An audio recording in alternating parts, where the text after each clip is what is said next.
Hey guys, welcome to White Metal Games Patreon channel. Today on the Patreon we're going to be putting together some Sisters of Battle flying rhinos. Now these are from the 40k range, or the 30k range rather, but they're basically flying rhinos. So if you look here you'll see that it's essentially just a rhino with some thrusters underneath on the sides here as well, bolters up top, and then some iconography with a couple fins for maneuverability. Here's an alternate version of it someone else conceptualized. Basically the same thing, random stuff. So yeah.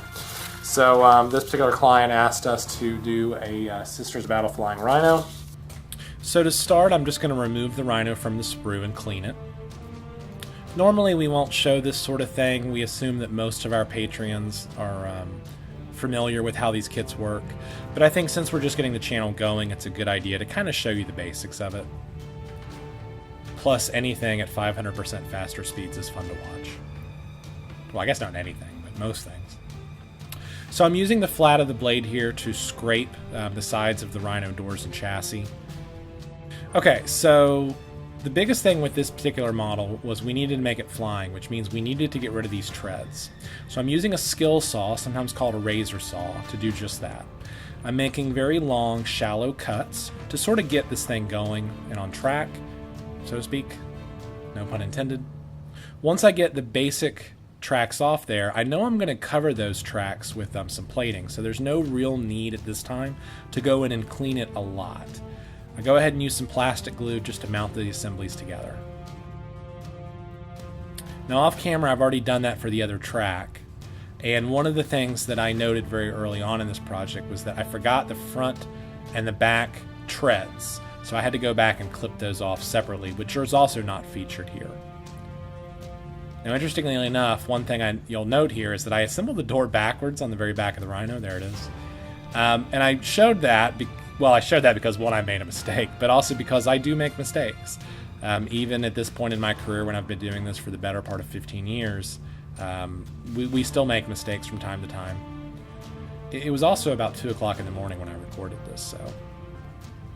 Okay, so that finished the first part of the assembly, and I got the basic chassis together. Now, for the underside of the model, normally I'd recommend using something like Plasticard. But because I'm a believer in no bit left behind, and I'm always looking for ways to use anything in my bits box, I had been hoarding these panels from a Chimera battle tank from the Astra Militarum range, previously known as the Imperial Guard range, for a while. So I mounted 4 to the underside of the model, which fit pretty well actually. With the spare plates, I would cut them in half, not completely in half. This took some finagling to get it right. So as you can see here, what I'm doing is I'm kind of eyeballing it, trimming it down a little bit. I could have used a ruler to get exact measurements, but I'm just not that person. I kind of believe this is more of an art than a science. So now we're into the detailing, and on the sides of the model I'm mounting these rounded Rhino hatches.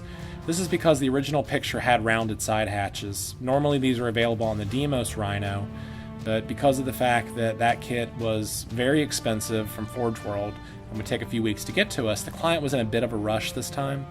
So we suggested using a regular Rhino and just adding some side hatches there. The lower engines here beneath the side panels are from the Dark Talon kit from the Dark Angels range. The bolter we're mounting up top here is just a regular standard bolter. I thought about separating the bolter into 2 different bolters, but it really proved to be quite a challenge, so I just decided to keep it simple. But the front metal shield was actually from the new Adeptus Custodes range. In that kit you get 5 shields, and we don't always use 5 shields because we tend to use the glaives, which are 2-handed, so you usually have a couple shields left over. So we've done enough Custodes at this point that we had plenty of shields for the project. So I'm mounting the aft engines, and I'm checking the back hatch to make sure it continues to open properly. I want to make sure there's plenty of clearance, so if he wants to use that as a deploying area, that he can justify it appropriately. The back engines of the model, again, are from the Corvus Black Star, which is also the same kit that we're using for the fins in the back. So I took a long time to kind of figure out where to mount these fins. I thought about the sides, the bottom. You can see here that I'm kind of exploring options. And I was trying to figure out, one, how they would not break off most readily, and two, how to make them less obtrusive, but also to make it seem like Marines might use them as a landing plank, kind of like a boarding ramp. So what I do here is I mount them the first time, and then I decide it's a little too low, because you can see that I'm using the flight stand there to kind of measure height. A pretty big bead of glue there on the bottom, because the reality is you're never going to see that when it's on the table properly. So for this bottom piece, the flight stand, I'm using a mount from a Necron Ghost Ark, which is a transport for the Necron faction in 40k. So the nice thing about the Ghost Ark is they give you lots of these little bits, and you don't really have to use all of them. They give you like 5 or 6, and I only ever mount one. So I keep the other ones just for flight stand mounts for this kind of thing, so if I want to come up with my own flight. I'm also going to glue some of these thrusters beneath here, because even though the picture didn't do a good job of this, I think that there's supposed to be some sort of thruster mechanism on the bottom, in theory, to keep the model aloft. So for some final details, you'll notice that on the sides of the model, I added some mechanical plates or panels. Those are also from the Corvus Black Star kit. These pieces were probably the hardest pieces to acquire that I'm mounting now. These are from the Raven Wing Command Squad, and you get these back banner poles, and I actually kind of have these by accident. I picked up a lot of them on a lark on eBay, and then the guy stopped selling them, so I'm not for sure if you can easily get these anymore. Okay, so here's the finished product, and yeah, make sure everything's secure. So not bad. I think overall this looks right. I'm just going to showcase it for the camera, and we'll get some images there. Leftovers. So these are all the leftover panels and pieces. So these panels and pieces here we can use for just a variety of whatevers, orc vehicles, that kind of stuff. These here are basically just, you know, whatever you call these, like treads from tanks. So these will look nice on some bases. We'll just use these for like urban rubble down the road. Of course, we have 2 of these leftover things from the other kit. We've got a Land Raider Ares coming up. These will look really nice on that, so we'll keep those.